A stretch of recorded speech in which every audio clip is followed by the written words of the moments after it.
Welcome back to Heart and Soul Connected. I'm Allie, and today we're going to talk about four Lenormand cards. We're going to start right from the very beginning.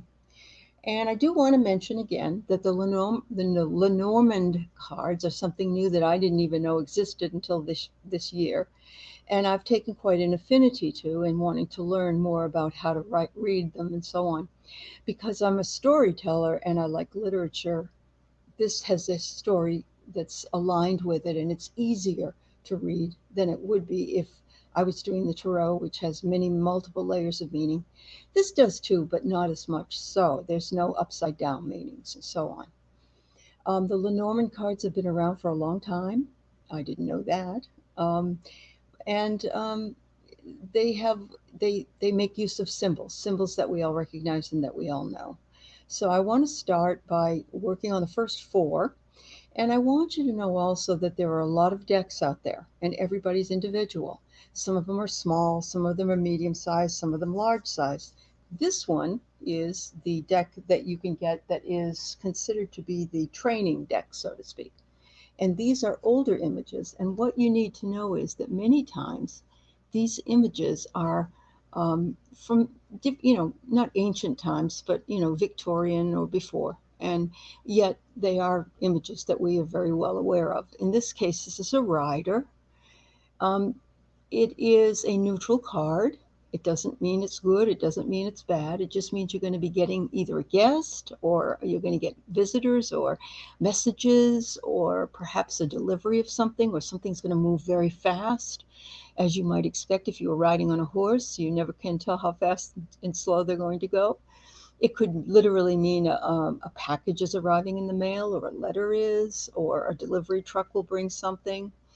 And it could also represent a third party, or a person. It could represent a person. As you can see in this Lenormand deck here, it's much more beautiful. This is very plain. This is very beautiful. If you like that, it's got hearts on it. And look at the heart and the star. And it reminds me of the rider coming to take away his damsel in distress, or the rider who is bringing good biddings to whoever they're delivering something to. So this does correspond also with the Nine of Hearts in the regular card playing deck, if you were so inclined to learn it that way. But it also shows very quick movement, as you can well expect. Um, so it could be a visitor again. If it has to do with your health in any way, it would be with possibly the legs, the knees, or the feet, the lower quadrant of the body. It also might mean you're doing some exercise. And um, if it represents a person, it's an energetic person, an outgoing person, somebody who's quick. And so it just depends on what the question is that you're asking of the reading, exactly what it means. If it's the first one in the deck, it will probably be either answering the question or allowing you to know something that you did not know, how fast something might be coming. Okay. The second one that I want to bring up is the clover. And everybody knows that what a four-leaf clover does. Here is the colorful one. You see, there's so many different decks. You can find one that just resonates for you. Sometimes the more beautiful ones are nice, but the easier one at times is the plain one. In this, we have the Six of Diamonds, is the regular playing card. It is a very positive card, as you can well imagine, because what does the four-leaf clover bring you? Luck. It brings you luck and success and opportunity, and it could be a lucky charm. It may be a sudden bit of luck, or it might be that it's short but quick bit of luck. Maybe you, win a scratch-off ticket, or maybe you don't have a ride somewhere, and someone comes around and says, "Oh, gee, I'm going that way. Why don't you give me, I'll go with me." Um, it does show surprise, and it's usually very spontaneous as well.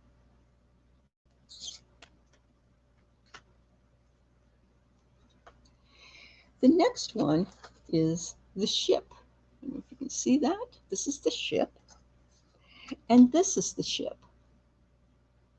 Very different. And if you look at the more colorful one, you can tell that it's spades because that's what you're seeing on the ship in this card. You don't necessarily see that here. It is the 10 of spades.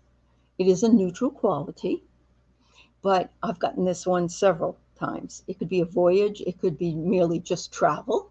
It's usually long distance, maybe to a foreign country. Could be an adventure, or maybe it means you're going on a vacation. Um, Literally, it might be that you'll take any method of transport to get there, a plane, a boat, a bus, a truck, a car, whatever. This just represents that it is a form, a modality of movement.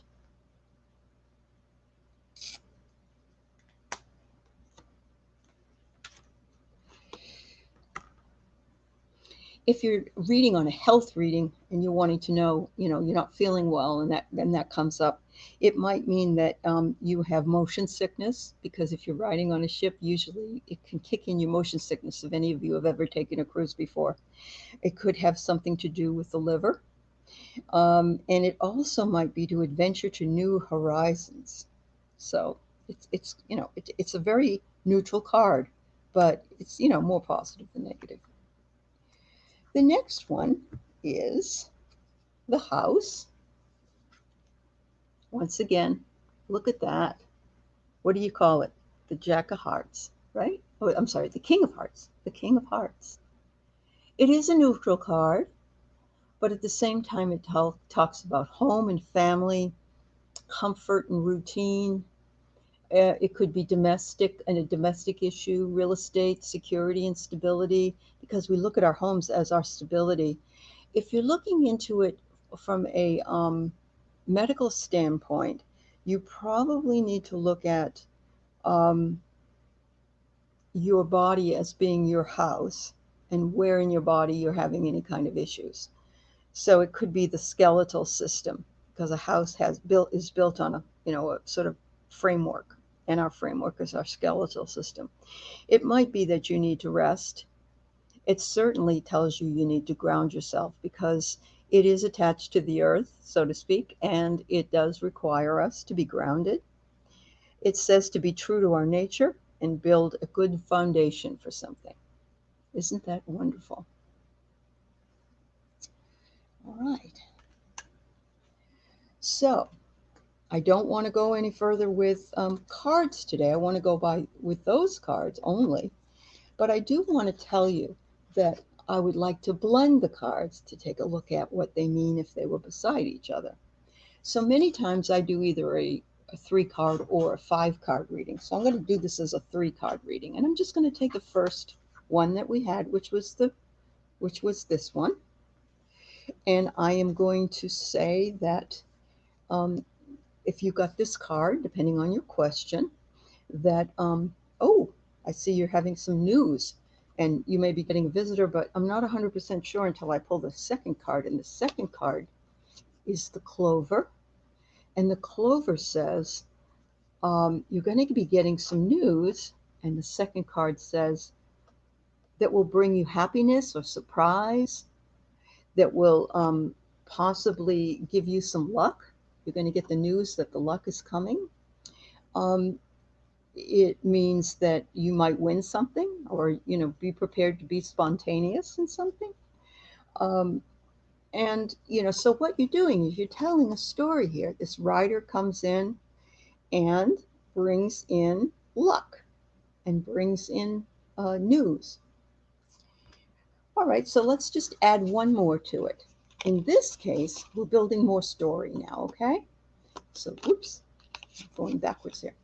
So we're going to have, doing it again. We're going to have the rider, and the rider brings the luck. And what kind of luck are we going to have? We're going to have luck in travel or for long distance. We're going to have luck in finding our freedom, luck in going on an adventure. It might be spontaneous. You might find out you're going to go on a vacation, and it might not have, you haven't even thought about it. It might mean you're going to be traveling by air. or plane or train or wherever. Um, and it might be that all of this goes pretty quick. The third one is more of a neutral card, but it could be that you're going to find that you're going to have a message come in that brings you good luck or surprise, and it will allow you the freedom to do what you'd like to do, or it will allow you to relocate to a place that you've always wanted to go to. So as you can see, depending on what the card is next to will depend upon what the message is. These are the way that Lenormand cards work. So you're starting from the left and you're reading to the right, and that's one way you can do it. And the other way you can do it is to start at the left, build upon it by reading it with the next one, and then reading it to the next one. Now I know I had another card that I showed you because I showed you 4, so let's just stick it in here. We've got here the house, remember? So this would be interesting because it could be that a relocation is coming of your house.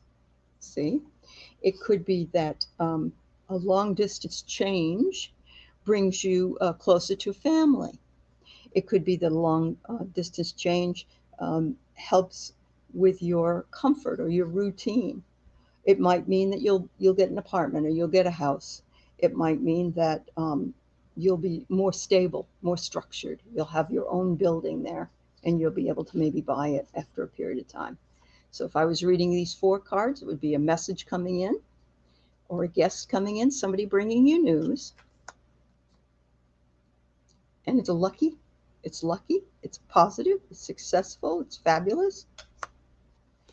The ship says that you're going to be going somewhere, maybe on an adventure, maybe relocating, whatever it is, and that you may end up going to live near family, be with family, take a vacation with family, or possibly being more stable. So if I can do this, you can do this. There's lots of ways to learn. If you can get some Lenormand cards, it doesn't matter which ones you get, but you want to feel like you have some choices. So there is the one that I just showed you is called the Healing Light Lenormand, and they do come with a booklet. Booklets are great, but if you could recognize the signs, then it would be much easier for you. So that's that one. The other one is that I showed this morning is the Enchanted Lenormand deck, and it's fabulous, by Caitlin Matthews, and she's wonderful. She does a lot of stuff with magic and paganism, if you're interested in that. There's also a mystical Lenormand, and there's actually 2 different mystical. This is a mystical Kipper, but this is Lenormand, and Kippers are similar but different images. There's a Celtic Lenormand. There is a Pixies Lenormand. There is a fairy tale one, a gilded romance one. So you get the idea. So what I would suggest is you could perhaps go to something like Amazon and take a look. Sometimes it'll let you look at what the cards look like and then see what maybe you're attracted to. And it could be that it took me a while to find out what I wanted to do. And I think that my favorite deck has to be this Healing Light, and plus they're big enough where you can read them. Some of them are smaller, some of them are really like mini, some of them are a little bit taller than that. This is the one that I have too, called the Learning Cards, and that's the one that I showed you where they have the things on the front and they have the meanings on the back. So they're really good to get you to feel comfortable with what you're doing. I think one of the things that makes it really difficult for people is discerning whether or not they're any good at what they're doing, and they don't want to give somebody a bad reading or whatever. But I think it's practice. It takes understanding, and it takes knowing some of the symbols. And so I hope that I have decoded a little bit of that for you for these first 4 cards of the Lenormand deck. And I'll be back again with some more later on. Thank you.